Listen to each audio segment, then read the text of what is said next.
간절히 기도드립니다. 아멘. 오늘 성경은 요한이 하늘에서 본 이야기를 계속 이어가고 있습니다. 오늘 5장의 초점은 요한이 하늘에서 본 어린 양입니다. 어린 양. 어린 양은 요한계시록 안에만 29번 나옵니다. 정확하게는 우리말 성경으로는 31번, 원어로는 29번 나오는 아주 중요한 주제입니다. 성경 전체로 보면 어린 양은, 이 어린 양의 주제는 이 성경 전체를 요약하는 것이다라고 할 만큼 아주 중요한 단어입니다. 이 어린 양에 대해서 창세기에 나오는 이야기를 보면은, 창세기 22장에 보면 아브라함과 이삭이 모리아산으로 가면서 아버지와 아들이 대화를 나눌 때 아들이 이삭이 이렇게 묻죠. 어린 양은 어디 있죠? 우리가 하나님 앞에 예배를 드리러 가는데 그 제물 어린 양은 어디 있습니까? 이렇게 묻습니다.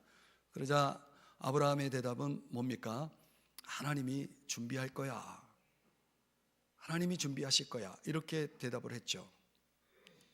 자, 그리고 이야기는 쭉 흘러서 이제 신약 성경으로 넘어와서 그 이삭이 던진 질문 뭡니까? 어린 양은 어디 있습니까? 라고 할 때 거기에 대한 대답을 세례 요한이 요한복음 1장 29절에서 이렇게 답하고 있습니다. 보라, 세상 죄를 지고 가는 하나님의 어린 양이로다. 그러니까 예수를 보고 세례 요한이 하나님의 어린 양을 보라고 이렇게 소개하고 있는 것입니다. 그리고 그 어린 양을 이제 세례 요한이 아니라 사도 요한이 하늘에서 본 것입니다. 그리고 그분을 향해서 이렇게 고백하고 있습니다. 오늘 우리가 7절까지인데 12절의 말씀에 가보면 어린 양은 합당하도다. 무엇에 합당하다는 얘기입니까? 우리의 찬양과 경배를 받으시기에 합당한 분이다 라고 하는 거죠. 여러분, 그렇다면 도대체 그 어린 양, 요한이 하늘에서 본 어린 양, 그 이름은 도대체 누구시기에 경배를 받으시기에 합당하다라고 말씀하고 있는 것일까요? 오늘 성경에서는 두 가지 강력한 이유를 함께 묵상하면서 은혜를 받고자 합니다. 어린 양, 그 이름은 첫째로 주권자가 되시는 분이다. 오늘 성경 1절 말씀에 보면은 이렇게 말씀하죠. 보좌에 앉으신 이의 오른손에 두루마리가 있으니. 자, 우리가 주목할 단어가 두루마리입니다. 보좌에 앉으신 이는 우리가 지난주에 살펴봤던 요한계시록 4장에 나오는 하나님 아버지이시고 그분의 오른손에 두루마리, 책이 하나 쥐어져 있는 것입니다. 그런데 도대체 그 책이 무슨 책인지를 알 수가 없어요. 왜? 봉인이 되어 있는 겁니다. 닫혀 있습니다. 열어볼 수가 없습니다. 자물쇠로 잠겨 있는 것입니다. 아마도 그 내용은 이제 두 주부터 여러분들이 보게 될 요한계시록 6장 이후에 전개되어지는 하나님의 심판과 관련되어 있다는 것을 우리가 짐작할 수가 있습니다. 그러나 그 내용을 알 수가 없는 것은 분명합니다. 그래서 2절, 3절 도대체 저 봉인된 책을 열어줄 사람이 누군가를 찾는 내용이 나옵니다. 2절에 보면 그 인을 떼기에 합당한 자가 도대체 누구냐? 그런데 아무리 찾아도 그 인을 뗄 수 있는 두루마리 책을 펼쳐 볼 수 있는 자격을 가진 그 합당한 자가 보이지를 않는 것입니다. 여기에 요한은 크게 눈물을 흘리는 그 모습을 4절에서 보여주죠. 합당한 자가 보이지 아니하기로 내가 크게 울었더니 이렇게 말씀을 합니다. 여러분, 요한이 이 두루마리를 펼칠 합당한 자를 찾지 못했다. 그래서 그가 크게 울었다. 도대체 그게 크게 울 만한 이유라도 있다는 말입니까? 네, 그렇습니다. 저도 세 가지 의미가 있는 거예요. 하나는 그 책이 펼쳐져야 이제 역사의 마지막 장면이 시작될 수 있기 때문에, 그 역사의 마지막 장면은 이 세상의 악을 심판하는 거거든요. 그러니까 그 마지막을 시작할 수 없다는 것은 이 세상이 여전히 악으로 가득한 그런 세상으로 남아 있을 것이라는 것이고, 또 악으로 인해서 이 땅에서 고통을 받는 하나님의 백성들에게는 미래가 없다라고 하는 것을 의미하기 때문에 요한은 그걸 깨닫고 지금 그는 크게 울고 있는 것입니다. 그런데 요한의 눈물을 그치게 만드는 합당한 자가 나타납니다. 그가 누굽니까? 5절의 말씀해 보니까 유대 지파의 사자, 다윗의 뿌리, 이렇게 소개되고 있는 바로 이분이 바로 그 두루마리 인봉을 뗄 수 있는 자격을 가진 분이다 라고 소개를 합니다. 그리고 이제 요한이 눈물을 그칩니다. 드디어 그 합당한 자가 등장한 것입니다. 그럼 도대체 유대 지파의 사자 다윗의 뿌리는 누구를 가리킵니까? 이거를 성경을 좀 풀어드리려면 구약을 우리가 알아야 되는데, 창세기 49장에 보면은 여러분이 잘 아는 야곱의 12아들 중 유다라는 아들에게 야곱이 죽으면서 유언으로 예언을 하는데 이렇게 예언을 하는 것입니다. 내 아들 유다는 사자와 같을 것이다. 근데 이 사자는 어떤 사자냐면 왕의 지팡이를 쥘 사자다. 그래서 모든 백성이, 온 세계가 그에게 복종하게 될 이 왕의 지팡이를 쥔 사자가 될 것이다 라고 말하는 것입니다. 그러니까 이 유다 가문을 통해서 온 세상을 통치할 메시아가 태어날 것을 예언한 거죠. 그것이 누구에게 이루어지냐면 이사야 11장 1절에서 말씀하는 것처럼 이새의 줄기에서 한 싹이 나며 그 뿌리에서 한 가지가 나서, 바로 여기서 소개하는 이새의 줄기, 한 싹이 되는 그 대상이 누구냐면 여러분이 잘 아는 저 유명한 다윗 왕이 되는 것입니다. 그래서 야곱이 아들 유다에게 예언했던 그 메시아, 온 세상을 통치할 메시아가 유대 가문을 통해서 태어날 것인데, 그게 바로 다윗이고 다윗의 후손을 통해서 참 메시아이신 그리스도가 태어날 것을, 그리고 그가 영원히 통치자로 어제 군림할 것을 말씀하고 있는 내용입니다. 그것이 이루어진 것입니다. 그래서 5절을 다시 보시면 이겼으니 라고 말하는 것입니다. 이겼으니, 이제 이루어진 것입니다.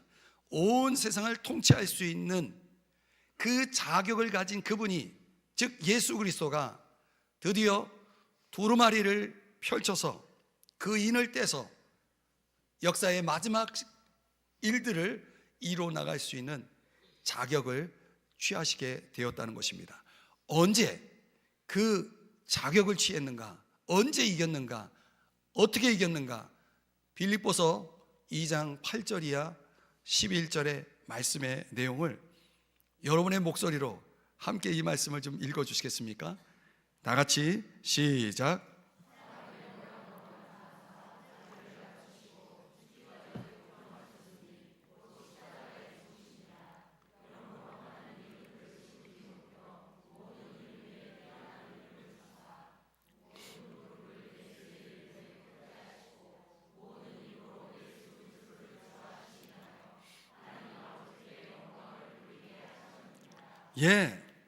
예수 그리스도께서 하나님께 전적으로 순종함으로 십자가에 자신을 내어주실 때, 그때에 바로 이 두루마리를 뗄 수 있는 자격을 취하시게 된 것입니다. 그래서 하나님이 이제 그를 지극히 높여서 어디까지 높였냐면 모든 무릎이 그 이름에 꿇게 해서 예수 그리스도를 주 로드라고 고백하게 시인하게 할 만큼 가장 높은 지위로 올리셨다라고 말씀을 하고 있는 거죠. 그러니까 문자 그대로 그분은 세계와 우주와 역사와 우리 자신을 다스리는 로드, 주인이 되셨다라고 성경이 말씀하고 있는 것입니다. 그분이 이기신 겁니다. 그분이 주인이기 때문에 이제 그분은 그 두루마리 앞으로 역사의 마지막 장면들을 실행할 수 있는 그 권한을 가지신 주권자, 통치자가 되셨다라는 말씀입니다. 사랑하는 여러분, 여러분의 인생 속에 누가 주인인지 아십니까? 여러분, 이 역사의 주인이 누구라고 생각하십니까? 오늘 성경은 유대 지파의 사자 다윗의 뿌리가 되시는 어린 양, 요한이 하늘에서 본 그 어린 양이 바로 그분이 진정 주권자라고 말씀하고 있는 것입니다. 그런데 이 세상을 보세요. 그분을 주인으로 아는 사람들이 얼마나 됩니까? 그분을 주권자로 알고 믿는 자들이 얼마나 됩니까? 여러분, 그 도스토옙스키의 죄와 벌이라고 하는 작품 속에 보면은 이 아담적 인간의 재앙이 소개되잖아요. 그게 뭡니까? 스스로 하나님이 되려는 시도를 하는 거죠. 이 아담적 인간의 재앙 때문에 인간이 죄와 벌에 놓이게 되지 않습니까? 그런데 도스토옙스키가 그 작품을 통해서 거기에서 벗어나서 하나님이 다스려 주시는 참 생명을 누리는 삶으로 옮겨지는 이런 그림을 그 책을 통해서 독자들에게 그 메시지를 전하잖아요. 여러분, 인간이 어떤 존재입니까? 인간은 피조물인 것입니다. 그런데 오늘날 우리가 사는 이 세상은 다 하나님입니다. 자기가 하나님 되어서 살아가는 자칭 하나님이죠. 이런 걸 우리는 인본주의라고 말합니다. 인본주의. 또 자칭 메시아, 자기를 하나님으로 착각하고 살아가는 이들. 그러나 그런 이들이 가지고 있는 지혜와 능력이라는 것은 근본적으로 한계가 지어진 것이거든요. 내가 아무리 하나님 노릇하려고 해도 내가 가지고 있는 지혜와 능력은 한계가 지어져 있는, 그래서 인간 한계가 가져오는 많은 문제들이 발생이 되고 있고 우리는 그걸 다 해결하지 못하고 있는 것입니다. 여러분, 인류 역사 속에 인간의 문제를 해결하는 통치자는 나오지 않았습니다.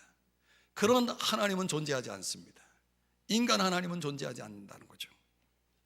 인간의 구원은 오로지 오늘 요한이 하늘에서 본 그 어린 양, 주권자, 통치자가 되시는 예수 그리스도, 그분으로부터만 주어지는 것이기 때문에 인간은 인간 스스로 가지고 있는 그 한계되어진 그 삶의 울타리 안에서 살아갈 수밖에 없기 때문에 결국 스스로를 제대로 스스로의 문제들을 해결하지 못하고 살아갈 수밖에 없게 되어지는 것입니다. 사랑하는 여러분, 그러므로 오늘 우리는 이분을 주목해 봐야 되는 것입니다. 이분을 주목하지 않으면 안 되는 것입니다. 어린 양, 그 이름 예수 그리스도가 바로 우리가 무릎을 꿇어 복종해야 할 주권자이심을 믿으시기 바랍니다. 그분은 세상, 미래, 역사를 쥐고 있는, 우리의 삶의 두루마리를 쥐고 있는 분이시라는 사실을 여러분, 우리는 절대로 잊지 마셔야 됩니다. 여러분, 우리가 사실 23년을 이제 마무리해 가고 있고 또 새해를 맞이하잖아요. 23년이 시작된 지 엊그제 같은데 벌써 한 해가 그냥 갔어요. 여러분 24년은 어떤 한 해가 되리라고 생각하십니까? 알 수 있나요? 여러분의 24년이 어떤 모습으로 여러분에게 등장할지 여러분 알 수 있나요? 우리는 거의 알지 못해요. 그러나 우리는 그 결과는 신뢰할 수 있습니다. 바로 그 두루마리를 쥐고 계신 분이 우리가 믿는, 경배하는 주권자이신 예수 그리스도이기 때문에 그분이 우리를 알고 그분이 우리를 사랑하신다는 사실만으로도 우리는 기뻐할 수 있는 것입니다. 그분이 우리를 인도하시고 우리를 영원히 보호하신다는 사실을 우리가 신뢰할 때에 우리는 그분의 그 주권 속에서 살아갈 때에 우리는 요한처럼 우리의 삶의 눈물을 그칠 수가 있게 되어지는 것입니다.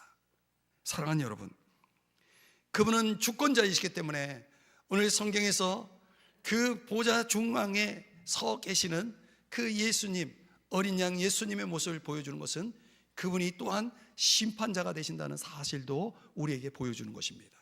그분은 우리를 심판하실 분입니다. 인류를 심판하실 분입니다. 주를 거부한 자들을 심판하실 분이십니다. 문명을, 만물을 심판하실 분이십니다. 여러분, 언젠가 우리는 다 한날에 그분의 심판대 앞에 서야 할 것을 명심하셔야 되는 것입니다. 사랑하는 여러분, 그렇다면 오늘 저와 여러분이 그분이 주권자라면 마땅히 그분 앞에 엎드려 경배를 드려야 하지 않겠습니까? 사랑하는 여러분, 오늘 우리가 그분의 주권과 다스림 속에 살아갈 수 있기를 주의 이름으로 축복합니다. 그분을 신뢰하십시오. 그리고 그분을 경배하며 살아가십시오. 여러분의 인생을, 여러분의 삶의 두루마리를 그분이 다스려 주실 것입니다. 두 번째로 오늘 어린 양 그 이름은 어떤 분이십니까? 구원자, 세비어가 되신다라고 말씀을 하고 있습니다. 오늘 본문 6절에 말씀해 보니까 이 요한이 보니까 어린 양의 모습이 일찍이 죽임을 당한 것 같더라, 이렇게 말씀을 하고 있습니다. 그러니까 죽음의 흔적을 지녔다라고 하는 표현이겠죠. 그 죽임을 당했다라고 하는 것은 문자적으로 말하면 희생 제물로 드려지기 위해서 목이 잘린 이런 뜻이거든요. 그러니까 이 죽임을 당한 어린 양은 그냥 단순히 죽은 것이 아니라 희생 제물로 죽으셨다는 거예요. 왜? 그분은 희생 제물로 죽으셨다는 말입니까? 이사야 53장 4절 5절 7절의 말씀, 이 내용을 여러분의 또 목소리로 한번 읽어주시겠습니까? 자막의 내용만 읽어주시기 바랍니다. 시작.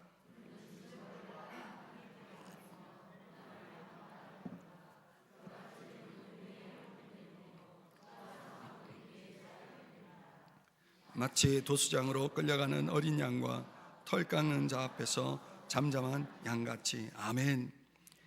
여러분, 이 어린 양, 요한이 본 어린 양은 희생제물이 되셔서 죽임을 당한 분인데, 이분이 왜 이런 고난을 받으셨느냐? 바로 우리의 허물 때문이고 우리의 죄악 때문이라고 말씀하잖아요. 바로 이분이, 그래서 고린도전서 5장 7절에 말씀하는 것처럼 유월절 어린 양이 되신 분이라고 말씀하고 있는 것입니다. 그분이 고난을 당하셨고 그분이 십자가에 죽으실 때 그분이 그 몸에 받으신 그 상처들을 요한은 하늘에서 본 그 어린 양의 모습 속에서 분명히 보았다는 것입니다. 그런데 그것만 본 것이 아니라 그 어린 양의 모습 속에 보지 못했던 것들이 있다는 것을 발견하게 됩니다. 6절, 그에게 7뿔과, 여러분, 양이 뿔이 있다면 몇 개가 있어야 됩니까? 그런데 여기 7뿔이 있는 거예요. 눈이 있다면 2개가 있어야죠. 그런데 7눈이 있는 거예요. 그리고 이 눈들은 온 땅에 보내심을 받은 하나님의 7영이라고 말씀을 하고 있는 거예요. 여러분, 결론적으로 말씀드리면 이것은 부활하신 예수 그리스도의 완전한 모습을 보여주고 있는 것이죠. 7이라는 숫자는 완전 숫자입니다. 그 7뿔 할 때의 뿔은 힘을 상징합니다. 그 완전한 힘을 가지신 분. 7눈은 지혜를 가리킵니다. 완전한 지혜를 가지신 분. 또 온 땅에 보내심을 받은, 온 땅에 펼쳐져 있는 분. 여러분, 그 완전한 임재를 어떻게 설명할 수 있습니까? 신학적으로는 3가지 단어로 설명하는 겁니다. 전능, 전지, 전제. 우리가 흔히 하나님을 가리켜서 전지, 모든 걸 아시는 분, 전능, 모든 것을 할 수 있는 분, 전제, 어디에나 계시는 분, 우리는 그분을 하나님이라고 말하죠. 바로 예수 그리스도가 7뿔과 7눈과 하나님의 7영을 지니신 바로 하나님의 아들이심을 보여주고 있는 것입니다. 지금 죽임을 당한 어린 양이 하나님의 아들로서 하늘의 보좌에 계셨던 것입니다. 요한이 그것을 본 것입니다. 그분은 구유에 있지 않고 십자가에 달려 있지 않고 또 무덤에 계시지 않고 어디 계시냐면 하늘 보좌에 지금 계신다는 것입니다. 여러분, 그 하늘 보좌에서 지금 어떤 모습으로 있냐면 7절, 두루마리를 취하시니라, 이렇게 말하고 있는 것입니다. 그러니까 이 죽임을 당한 어린 양이 하나님 아버지에게서 두루마리를 취하셔서 이제 하나님 나라를 세우기에 앞서서 마지막 역사의 마지막 행동을 실행하실 때를 보시고 그 일을 이제 시작하시려고 준비되어 있는 모습을 보여주고 있는 것입니다. 이것을 이제 우리는 다음 주에 요한계시록 6장에서 이제 보게 될 것입니다. 자, 그렇다면 여러분, 죽임을 당한 어린 양, 그분은 죽임을 당했지만은 희생 제물이 되셨지만은 지금은 살아계신 구원자로 하늘 보좌에 계심을 여러분 믿으십니까? 그분이 무슨 일을 하고 계시는지 히브리서 7장 25절의 말씀을 다 같이 한 목소리로 읽어주시기 바랍니다. 시작.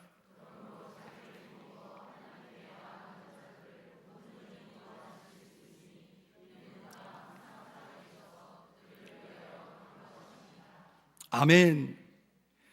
자기를 힘입어 하나님께 나가는 자를 온전히 구원하실 수 있는 분이라고 말씀하고 있는 것입니다.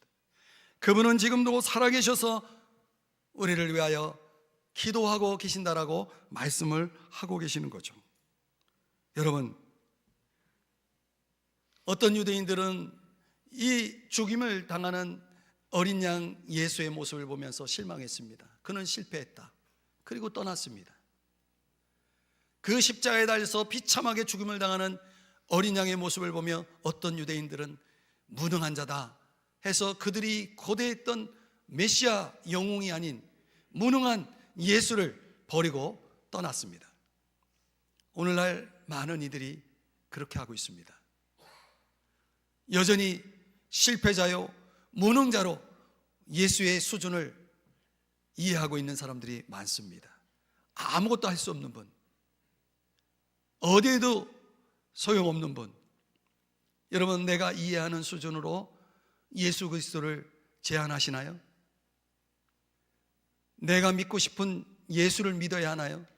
성경이 말하는 예수를 믿어야 하나요? 오늘날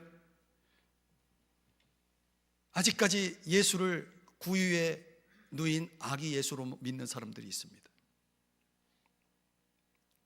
훌륭한 도덕자로 믿는 사람도 있습니다. 여전히 십자가에 달려있는 예수로 믿는 사람도 있습니다.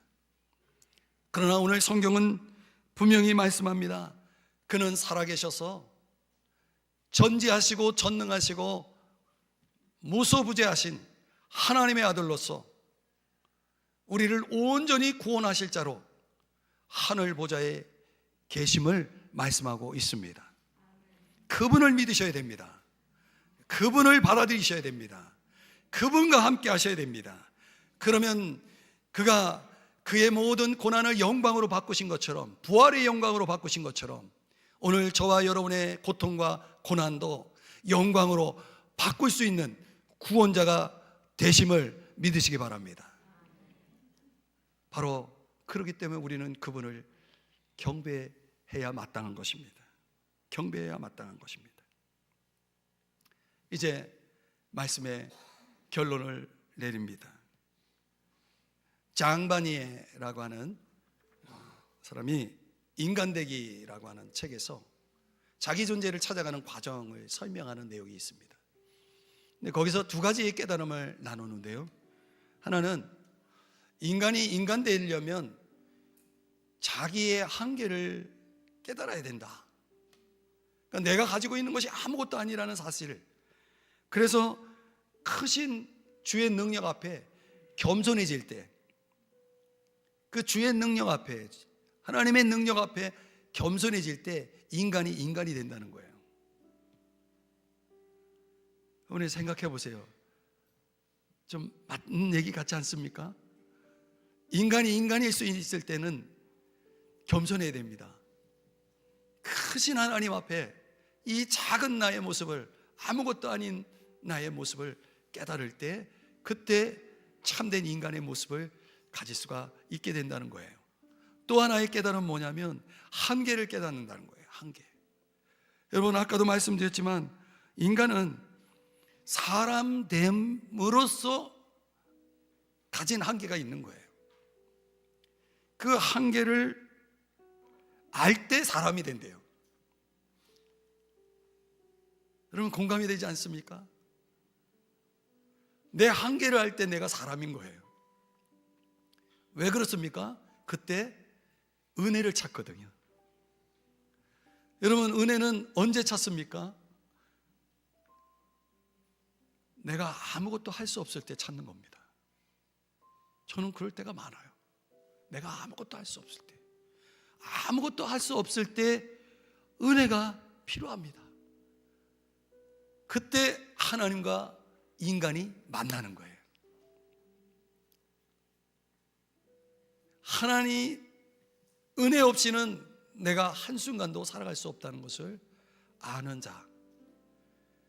그 장바니에는 그 책에서 바로 그가 인간이라고 말하고 있는 것입니다. 그가 참 인간이라고 말하고 있는 거죠.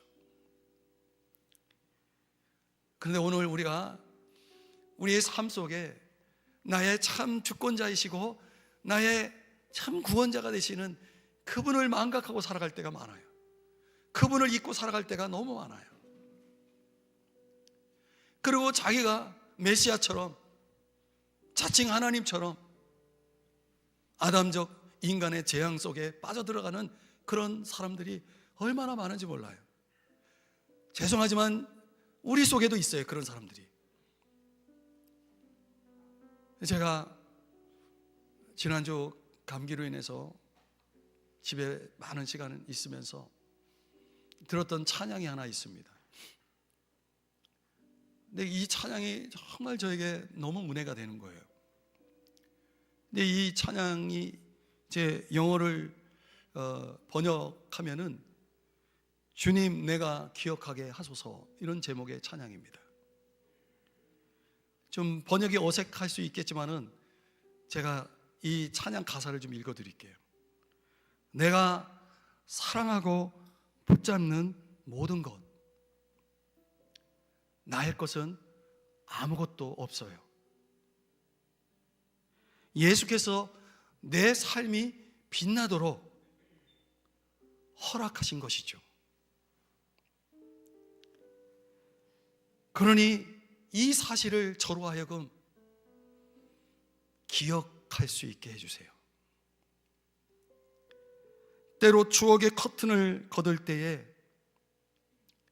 저에게 보여주세요. 저를 어디서 이끌었는지를 기억해 주세요. 저는 너무 잘 잊어버립니다. 그러니 저로 기억하게 해주세요. 내가 행한 것들로 주님의 독생자 그 손의 상처를 받을 자격은 없어요. 그러나 나를 위해 갈보리 선택하셨죠. 왜? 그분이 나를 사랑하시는지요. 이런 내용의 찬양입니다. 사랑하는 여러분, 우리가 기억해야 합니다. 우리가 어디에서 이끌림을 받았고, 지금 내가 무엇 때문에 내 삶을 지금 누리고 있고,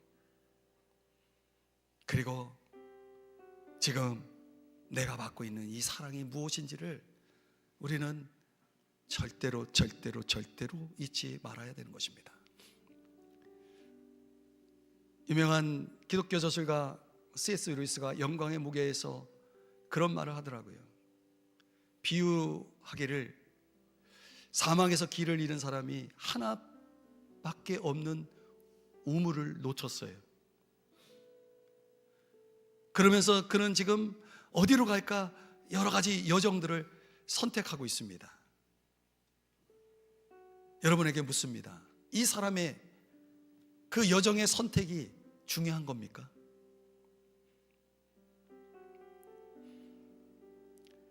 하나밖에 없는 우물을 놓쳤다면 그가 어떤 길을 선택해도 그 결과는 마찬가지입니다. 그는 죽습니다.